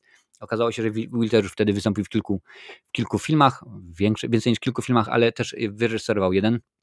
Zresztą mam go na DVD. No i pojechaliśmy i od razu z facetem łapiesz wspólny język, po prostu jest niesamowity, jest świetny. To jest taki starszy brat, przytul go. W ogóle jest sytuacja, zachodzimy, a cześć, co słychać w ogóle, tutaj siadaj, co chcesz, herbatka, ale co zmęczony, idź się kimnij i w ogóle, no po prostu rewelacyjny gościu. Zaczęliśmy gadać i po prostu, gdyby nie tylko to, że musiałem jutro iść do pracy, no pewnie bym siedział u niego 22 dni i nie było problemu, bo u Willa to nie było problemu, jeżeli przyjechałeś do niego i mówi, Will, potrzebuję u ciebie posiedzieć proszę bardzo, siedź 1 dzień, siedź 20 dni, nie ma sprawy. Zawsze facet, który tak naprawdę potrzebował do życia papierocha i kawy, bo za każdym razem jak czy to kręciliśmy film, czy tam powiedzmy jaka była próba, za chwilę puszczę wam filmik, który nakręciliśmy na potrzeby Kickstartera, kiedy zbieraliśmy pieniądze na film. W każdym razie, no i Will co chwilę tam gdzieś kaszlał, nie? Nagle kręcimy i spokojnie, w porządku, nie ma problemu, daje radę i tak dalej. Potem skończyliśmy ujęcie i on zaczyna kaszleć. Mówię, jak ty to robisz, że ty nie kaszlesz? A po prostu czasami kaszle, a jak potrzeba kręcić, to nie ma potrzeby i zawsze służył dobrą radą. Pamiętam, że kiedy kręciliśmy, robiliśmy próby do Predatora, on tam w Predatorze wcielił się w rolę Johna, no i akurat wymyśliłem tak, że John akurat będzie taką postacią, że będzie bardzo bluzgał. Naprawdę w każdym swoim zdaniu padło jakieś tam słowo, które musiał. I on mówi, a czemu John ma tak bluzgać? Mówię, bo ja chcę, żeby to, co on mówi, zwłaszcza w jednej ze scen, kiedy nazywa jednego z bohaterów bardzo brzydko, powiedzmy, że nie będę tego mówił przy algorytmie. Mówię, żeby to wydźwięczało. Mówię, wiesz co, zrobimy inaczej. Usuń wszystkie bluzgi i tylko zostaw ten jeden na samym końcu. Ja mówię, czemu? Ale właśnie chcę, żeby on był taki dosadny. Mówię, nie. Jeżeli tak dasz te bluzgi, tak, że będzie powiedzmy co 5 sekund padało przekleństwo, to spowszednieje.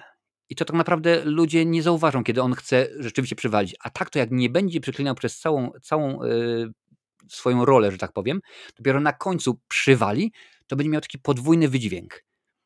No i ja mówię w sumie rzeczywiście, może masz rację. No i jak najbardziej, bo potem nie dość, że on przeklina, to jeszcze nazywa tego protagonista w tym filmie bardzo konkretnie, bardzo, bardzo właśnie wulgarnie i to rzeczywiście zadziałało. I to był taki facet, wiesz, jak tylko było 5 minut przerwy w zdjęciach, ściągał buty, stopy na ziemię i po prostu relaks, bo on taki był, że właśnie, że matka natura, potrafię chodzić tak, rosa, boso, po prostu on w ten sposób do tego wszystkiego podchodził, a przy okazji był bardzo cierpliwy i bardzo pro sztuka. No oczywiście oprócz tego, że Will pracował w wielu teatrach, w wielu filmach wystąpił, głównie w filmach oczywiście niezależnych, no to co roku wystawiali w okresie właśnie świąt Bożego Narodzenia, właśnie tam w jednym regionie, tam gdzie mieszkał, niedaleko Artwinen, hrabstwo Waterford w Irlandii, wystawiali sztukę. Tam wybierali sobie jakąś taką w miarę lekką, łatwą i przyjemną i wystawiali sztukę i osoby, które przyszły, kupowały bilety i wszystkie, on to robił chyba od 20 lat i wszystkie pieniądzury, które właśnie były zbierane, były zawsze przeznaczone na cele charytatywne. To nie było nagle tak, że powiedzmy, aktorzy tam coś sobie wezmą, że za paliwo czy coś. Nie. Jeżeli na przykład aktorzy chcieli przyjechać, musieli sami sobie zapłacić. Jeżeli chcieli zjeść pączka, musieli przywieźć tego pączka. Jeżeli chcieli napić kawy i tak dalej. I to była świetna sprawa. I pamiętam kiedyś robiliśmy właśnie, już było ustalone, że on wcieli się w rolę Mickey w Dzieciaku, że wcieli się w rolę tego złego w tymże filmie. No i mieliśmy jechać do Dublina, ponieważ w Dublinie pracowała jedna z naszych, Maggie, że była na kanale, poznaliśmy ją, charakteryzatorek. Mówię, przyjedziemy, to zrobimy w ten sposób, że trzeba było po prostu te wszelkiego rodzaju jego rany, że tutaj widzicie, jest czerwone, trzeba było oczywiście, bo to jest prostetyka, to trzeba było nałożyć. Mówię, przyjedziemy, zobaczymy, żeby to wyglądało, zobaczyć, czy ma być jedna wielka rana, czy może dwie, czy jak to, żeby wyglądało. Okej, w porządku, no to jedziemy. Facet poświęcił swój czas. Jedziemy do Dublina. Mówię sobie, Will, pojedziesz ze mną, ja ci po prostu tylko i wyłącznie mogę zaoferować jedzonko. Pojedziemy tam, zjemy coś, a ty sobie powiedzmy, ja będę się spotykał z aktorami, bo to był taki czas, że będę się spotykał z aktorami do ról, a ty będziesz powiedzmy z Maggie, zrobicie przymiarkę. Więc wreszcie okazało, że Maggie mówi, dzwoni do mnie ze sklepu, nie mają mieli mieć właśnie dostać te wszelkiego rodzaju rzeczy do makijażu, ale nie ma. No ale byliśmy już w drodze, a to spokojnie, nie ma problemu. Ja jechałem z Wiktorem, Wiktor wtedy był, no widzieliście go w dzieciaku, to ile może miał? 2, może 3 lata. Mówię, ja spokojnie, to będę gadał z aktorami, ja się pobawię z Wiktorem, zresztą Wiktor go bardzo uwielbiał. To był wielki problem, jeżeli miałem przy okazji kręcenia właśnie filmu Dzieciak, ale spokojnie, poświęcił dzień i nie było sprawy. No i tutaj miałem właśnie zagwozdkę, ponieważ była potrzeba, kiedy już kręciliśmy ten film, że Wiktor musi płakać, kiedy będzie widział Willa, a on z tym Willem żył cały czas, bo jak gdzieś były jakieś próby, no to Will był, no to powiedzmy zajmował się tym Wiktorem, jak jechaliśmy, to on się zajmował i no widzisz, to jest brudka, no to się bawił tą brodą i tak dalej, no po prostu uwielbiał tego Willa. I kiedy kręciliśmy już sceny, pamiętam, że Jack, który był moim asystentem, mówi, słuchaj, zrobimy tak, kręcimy te sceny z Wiktorem kręcimy o 15, ja mówię, nie. Mówi, czemu? Mówię, to nie zadziała. Mówię, sytuacja wygląda tak, że on Willa zna i on nie będzie płakał, on po prostu będzie się z nim bawił, nawet w tym samym makijażu, bo on go widział, jak mu nakładali charakteryzację, to jest, zaraz wam pokażę zdjęcia. I mówię, to nie zadziała. Mówię, przenieśmy zdjęcia Wiktora z 15 na 19. On mówi, czemu? Mówię, czemu? Ponieważ Wiktor o 18, on wtedy był malutki, Wiktor o 18 idzie spać, więc on o 19 będzie bardzo zmęczony, będzie kapryśny, będzie marudny, będzie beczał. Przenieśmy te zdjęcia, mamy kręcić, mówię, słuchajcie, mamy tylko 2 podejścia. Ja mówię, widzę, że moje dziecko jest zmęczone, nie będziemy kombinować, tylko 2 podejścia nakręcimy, bo akurat próbowaliśmy jedno kręcić właśnie zawodową kamerą, a drugie musiało być nakręcone z tej kamery, z tej niańki elektronicznej. No więc nakręciliśmy jedno, nakręciliśmy drugie. Oczywiście Wiktor płakał, krzyczał, mama, elegancko. Dobra, nakręciliśmy to, wygoniłem wszystkich, otworzyłem okna, wywietrzyłem pokój, ładnie położyłem Wiktora, lipiec akurat był piękny, cieplutko, 1, 2, 3, Wiktor śpi, bo był zmęczony. Ale rzeczywiście Will był taką osobą, że nie dało się go nie lubić. My pracowaliśmy przy 4 filmach. Jak już mówiłem, wystąpił jako John w Predatorze, wystąpił jako Mika w Dzieciaku. Ja pomagałem mu, no nie zbyt wiele, co prawda, bo tylko na planie byłem tam, jakieś wynieść pozamiatać, ale na planie jego ostatniego filmu, który z tego co pamiętam jeszcze nie został skończony, bo akurat niby wszystko było w porządku, ale Will chciał go dopieścić. Tam pamiętam nawet, że w pewnym momencie miał już nagraną nawet ścieżkę dźwiękową, tak, ścieżkę dźwiękową, ale chodzi o muzykę. 100-osobowa orkiestra nagrywała, więc coś po prostu pięknego, niesamowitego, no ale brakło jakoś pieniędzy, żeby to wszystko zgrać. I również w tym właśnie filmie Mr. Unlucky, który miał roboczy tytuł Mr. Unlucky, Will wystąpił, nagrał swoją scenę jak najbardziej. Tam akurat u kolego, u Mika Harpera nagrywaliśmy to w studiu muzycznym, w studiu dźwiękowym, więc akurat wszelkiego rodzaju rzeczy było nagrane, ale ten film się jeszcze nie zmaterializował niestety, bo akurat zabrakło może pomysłu, zabrakło weny. To akurat było jeszcze kręcone. Czekaj, ja wtedy jeszcze robiłem w barze, czyli to było gdzieś kręcone w latach 2009-2012, gdzieś tak pomiędzy tym. Potem oczywiście pojawiły się inne pomysły, inne rzeczy się zmaterializowały. Rozmawialiśmy już z Willem o tym, że wystąpi w moim kolejnym filmie, czyli w pełnometrażowym debiucie, który ma roboczy tytuł Choices, Wybory. Akurat miał grać główną rolę jako jedna postać. On miał, bo to są 4 etiudy takie krótkie, które powiedzmy na pierwszy rzut oka nie są powiązane, ale na końcu one się łączą i właśnie łączy je postać jednego bohatera, którego miał właśnie zagrać Will, a także był pomysł, ażeby wystąpił w filmie Paradoks Dziadka. No, oczywiście, jeżeli chodzi o Paradoks Dziadka, to dokładnie ten, który wiemy odnośnie podróżowania w czasie i też miał właśnie zagrać rolę bardzo ważną, miał zagrać rolę profesora. Tutaj Katarzyna pyta, ile Wiktor ma teraz lat? Wiktor ma teraz 8 lat. Także tak, zgadza się tutaj. Eryk pisze, że było na planie. Eryk zawsze też ze mną współpracował. Zresztą właściwie mogę naprawdę chyba pokazać zdjęcia. Mam nadzieję, Eryk, że się nie obrazisz, bo na kilku zdjęciach i jesteś. Pewnie nie wszystkie pokażę, bo nie wszystkie mogę, ale gdzieś tutaj są, zaraz sobie znajdę infant zdjęcia. Proszę bardzo. Czy ja mogę, żeby to był... A to mi się z tyłu pokazuje, a ja nie chcę z tyłu. Nie, to musimy... Czekaj, sekundkę, dajcie mi sekundkę. Muszę to ściągnąć z tyłu, pokażemy tutaj i będę może mógł wtedy udostępnić to. Jak to się nie wyświetla? Co to ma znaczyć? A te zdjęcia tutaj, pokaż, które mamy. Will, Otwórz, pokaż mi, gdzie to jest otwórz. O, jest otwórz. Czy to się pokaże? O, proszę bardzo, jak najbardziej. Już wam pokazuję. Eryk Eryk zawsze był z nami, nie dość, że był kierowcą, właśnie razem jeździliśmy do Dublina między innymi po sprzęt, no to też Eryk rzeczywiście z nami śmigał i był dobrym.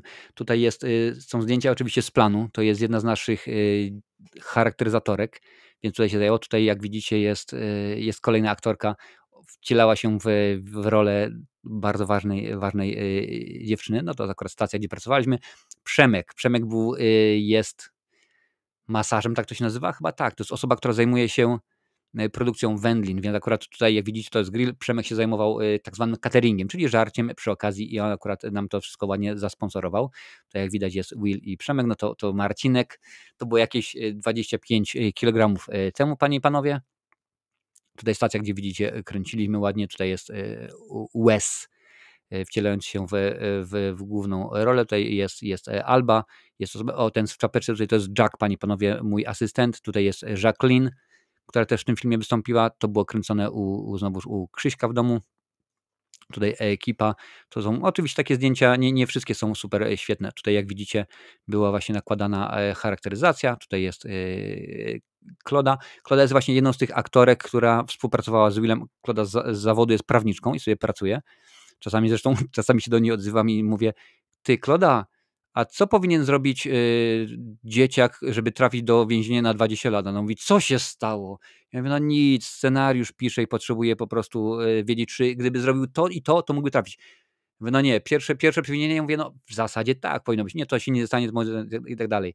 I ona właśnie występowała u Willa w tych sztukach właśnie nagrywanych, prowadzonych dla ludzi. Jak widzicie, nakładana jest dalej charakteryzacja.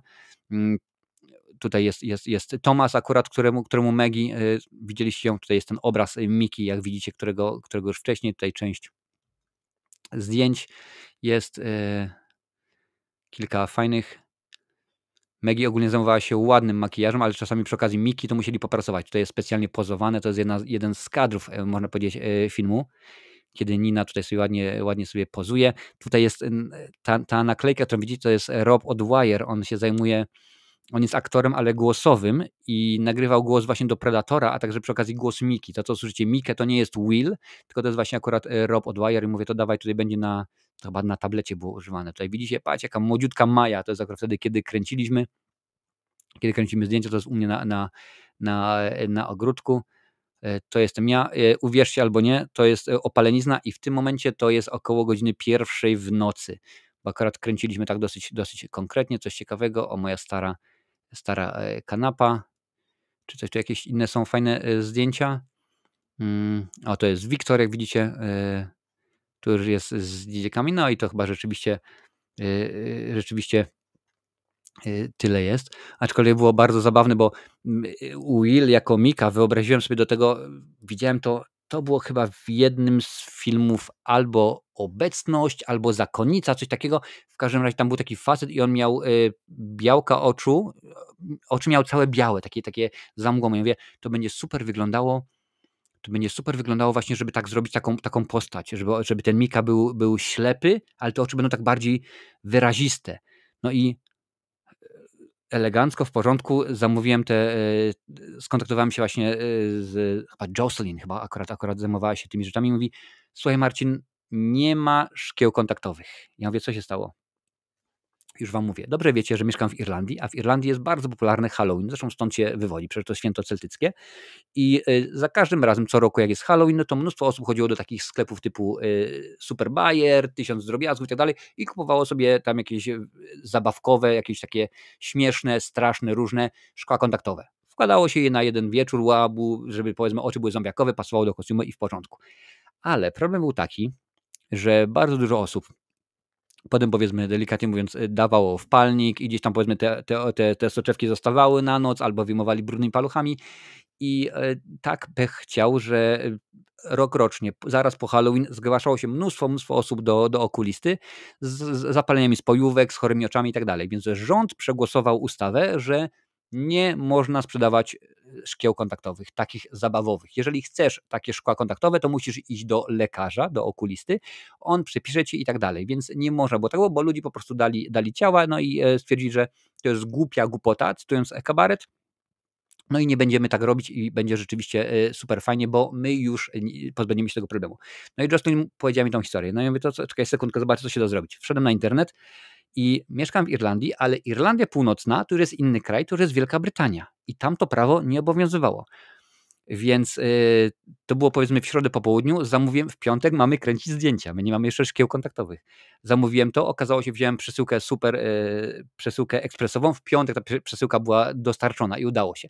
No i zakładają mu te szkła kontaktowe i Will mówi, Marcin, jest problem. Ja mówię, co jest? Założyli mi jedno szkło kontaktowe i ja na to oko nie widzę. Jestem ślepy. Chcę, żebym zakładał drugie? Tak sobie myślę, stary, będziesz chodził po schodach, będziesz nosił mojego syna, no tak nie bardzo. Mówi, słuchaj, jak chcesz, możemy zrobić tak, że rzeczywiście to będzie, że jedno oko normalne, drugie takie, no będzie ciekawie wyglądało. To rzeczywiście koncept mi się bardzo podobał. Tym bardziej dziewczyny mówią, my zrobimy tak z charakteryzacją, że jakoś to podkreślimy, że właśnie, żeby było.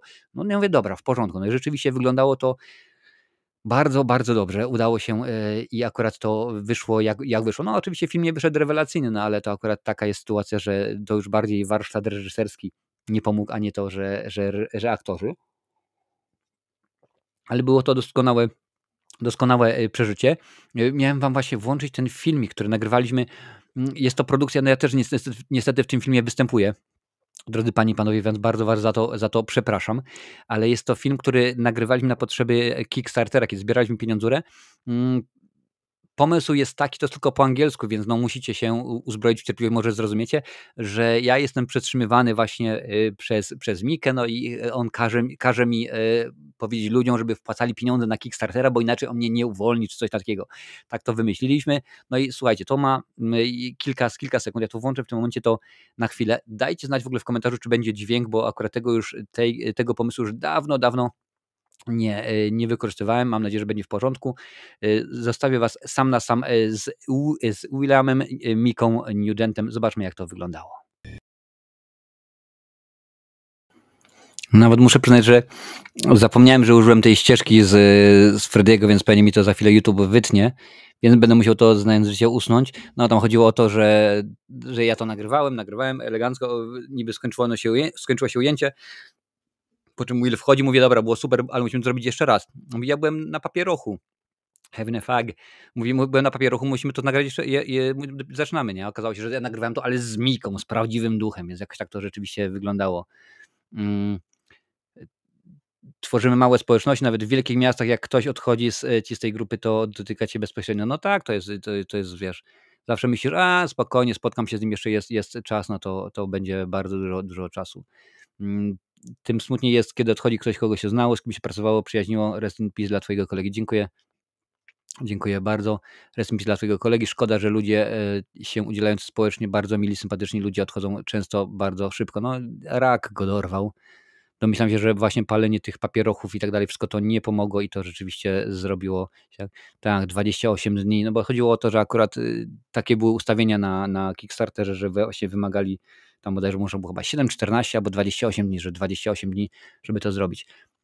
W każdym razie, no Will jest cały czas w serduchu, jak mówię, no jest tutaj obraz Miki, jest tutaj u mnie na plakacie, mam go w dwóch filmach, trzeci nagrany, nieskończony. Może kiedyś rzeczywiście go zobaczę. Dodatkowo jeszcze jego film Raise the Drop, taki nosi tytuł właśnie film w jego reżyserii. Za ten film zresztą wygrał kilka fajnych nagród. Sprowadził jeden z festiwali właśnie do Clonmel, na którym miałem to możliwość, bo akurat wtedy prowadziłem bar, miałem możliwość pokazywać film, który miał swoją europejską premierę, a później okazało się, że ten film był nominowany do Oscara, więc rzeczywiście bardzo fajnie to wszystko wyglądało. To był film krótkometrażowy, bodajże pod tytułem albo to był Hands, albo to było to z rybką. Nie pamiętam w tym momencie, która to była produkcja, ale rzeczywiście no niesamowity, będzie naprawdę brakowało go wszystkim. To jest część nas, no nie tylko aktor, ale po prostu niesamowita osobowość, facet, orkiestra, wiesz, dałem mu do ręki gitarę, on gra na gitarze, proszę, żeby wyrecytował wiersz, mówi całego Szekspira i tak dalej. No po prostu rzeczywiście człowiek dusza i gdyby pewnie nie to, że mieszkał w Clomelwardfinen, gdyby rzeczywiście mieszkał w jakimś Hollywood czy innym Londynie, no to w tym momencie byśmy mówili o tym, że stoi obok Antonego Hopkinsa w jednym szeregu, a tak to po prostu wyszło jak wyszło. Potrafił zagrać świetnie każdą rolę, no ale widzicie, panie i panowie, tak to wygląda, więc Will, wiem, że pewnie wolałbym, żebym pił kawsko, zwłaszcza czarną kawę bez mleka, bez cukru, bo tak lubiłeś. Twoje zdrowie, stary. No niestety, panie i panowie, PESEL-u nie oszukasz. A akurat w tym przypadku to jest, wiecie co, powiem wam, to jest kurestwo, że potrafimy wysłać sondę na Marsa, potrafimy, żeby ludzie wylądowali na Księżycu, zbadamy rów mariański, zrobimy to, tamto, pojedziemy 300 km na godzinę samochodem, a nie potrafimy wyleczyć raka, co? To jest naprawdę wredota, to jest po prostu coś, czego sobie nie potrafię uzmysłowić, no ale niestety tak to z tym wszystkim jest. Przyszły tydzień będzie napakowany jak PKS do Lichenia, bo już zaczynamy jutro i wracamy z odcinkami z cyklu Kiedyś i Dziś, bo rzeczywiście akurat pytaliście się, domagaliście, więc będzie. Panie reżyserzu, nagraj pan coś jeszcze, aby świat nabrał kolorów, Sasik. O tym możemy zrobimy kiedyś osobny materiał, zresztą jest pomysł na taki cykl 10-odcinkowy, kiedy mówię o takich rzeczach. Między innymi jak na przykład dlaczego nie nakręciłem filmu dla Netflixa, ale o tym oczywiście może sobie pogadamy kiedyś indziej. W każdym razie wracając do meritum, nagrywamy, panie i panowie, już jest nagrane i akurat w tym momencie już jest na kanale i domyślam się, że wspierając będą mogli możliwość zobaczenia tego dzisiaj. Materiały z cyklu Kiedyś i Dziś, czyli jak kiedyś wyglądali aktorzy danego filmu, danego serialu, a jak wyglądają dzisiaj. Więc zaczynamy naszą rozgrywkę od trzeciej części Kargula i Pawlaków, czyli Kochaj albo Rzuć, bo już nie ma mocnych i sami swoi są, więc jak najbardziej będzie to. Będzie kilka innych produkcji, będą się pojawiać teraz cyklicznie przez najbliższe 3 miesiące, te i inne oczywiście materiały, więc to będzie już jutro. We środę oczywiście, że tak, kończymy cykl, jak już wam mówiłem wcześniej, Dzieci kukurydzy, tak, i bardzo mnie to cieszy, bo rzeczywiście mam już dosyć tego wszystkiego, bo to jest po prostu koszmarna sprawa. Co będzie później? Zobaczymy.